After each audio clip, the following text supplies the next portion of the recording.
Hey there, welcome to another Slightly Redneck video. I'm actually getting ready for work this morning. It's like Tuesday morning, but I'm going to get some jelly started. I've got some blackberries that need to be made into jellies. So that's what we're talking about in this video. Stick around, I'll show you how to make blackberry jelly.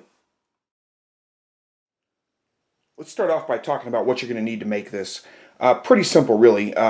First of all, you're going to need blackberries, of course, about 4 cups of blackberries. We're going to make this into a juice because we're making jelly and not jam. I think blackberries do much better with jelly because of the seeds in there. A lot of people don't like. You're going to need some pectin. I like the Sure Gel dry pectin. That's my favorite. I'll put a link down below for that. You're going to need jars, of course, probably about 8 jars. And you're going to need some way to strain your jelly. And what I've got here is a jelly bag. It's just a frame that fits on top of a bowl. You just set it on top of the bowl, and it's got a sack, well, like flour cloth sack in it. I'm going to pour my fruit in there and drain it through to get the juice out of it. If you don't have one of these things, they're super cheap and easy to pick up. I'll put a link down below for that. Makes it really convenient. But you can do the same thing with just take a like a strainer and line it with cheesecloth, and it works the same way. Or just make a bag out of cheesecloth, wrap your fruit up in it, tie it off, and hang it above a bowl, and that works the same way as well. Okay, the first thing that you need to do is take your blackberries in a pot, cover them with just enough water just to cover the berries themselves, and we're going to bring that to a boil. Okay, once it reaches a boil, I'm going to turn it down just a little bit, and just keep it at a simmer for about 10 minutes. This has been simmering for about 10 minutes. The fruit's nice and soft now, so I'm going to turn the heat off. And I'm going to take a potato masher and I'm just going to mash these fruit up just a little bit. And get all the juice I can out of them. And let it cool down a little bit while I'm doing it. Okay, so once my fruit's had a chance to cool off just a little bit, I'm just going to pour it slowly into my jelly bag. And again, if you don't have a jelly bag, you can use cheesecloth or whatever.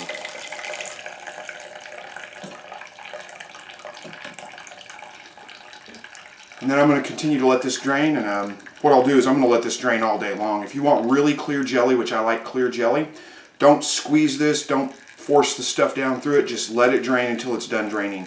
I'm going to stick it in the fridge, go on to work, and check it again at the end of the day. You can do this overnight, set it in your fridge overnight, and just let it drain out until it stops draining. Okay, so my juice is done draining now, so I've gone ahead and removed the bag from there. You can see what you're left with is just a bunch of leftover berry stuff. Kind of looks like bird droppings, really, but this is good for your compost pile. Throw it in your compost bucket or trash it either way. Okay, so for this recipe is going to require 4 cups of juice. So I'm just going to scoop out 4 cups of juice here. If you don't have enough, then you can add up to a half a cup of water to it to equal out to 4 cups of juice. So all I'm going to do is scoop out 4 cups.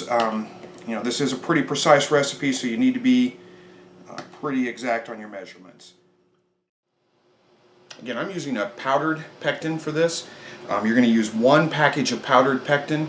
If you're using a gel or a liquid pectin, you're probably going to need 2 packages. 6 ounces total. They usually come in 3-ounce packages, so 2 packages of liquid pectin for a total of 6 ounces. But powdered pectin, this is a 1.75 ounce package, and you just need 1. I'm going to go ahead and add that to this mixture now and stir it in until it dissolves.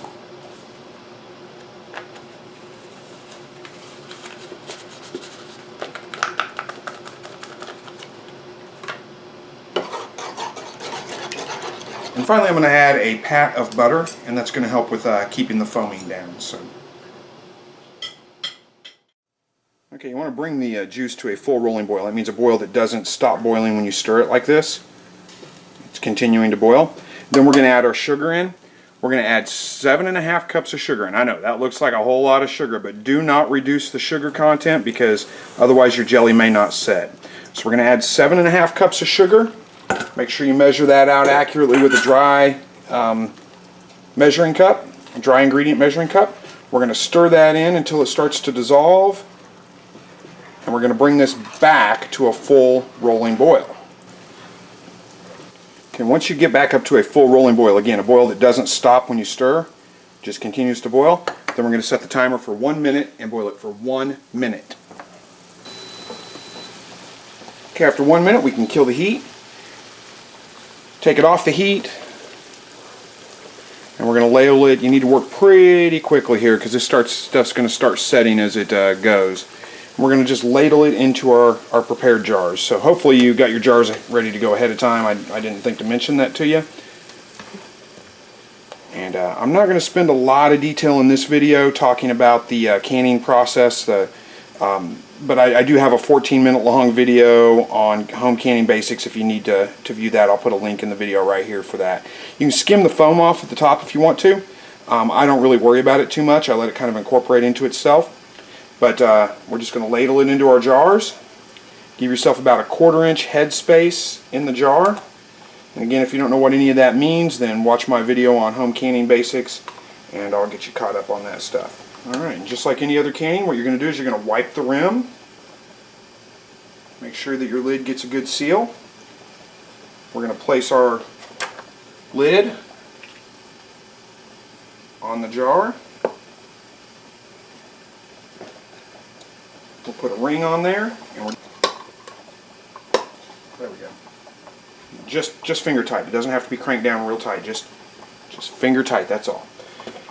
Then once you get your jars filled, they're going to go back to your canner. You're going to process them in a hot water bath canner for 10 minutes for half pints.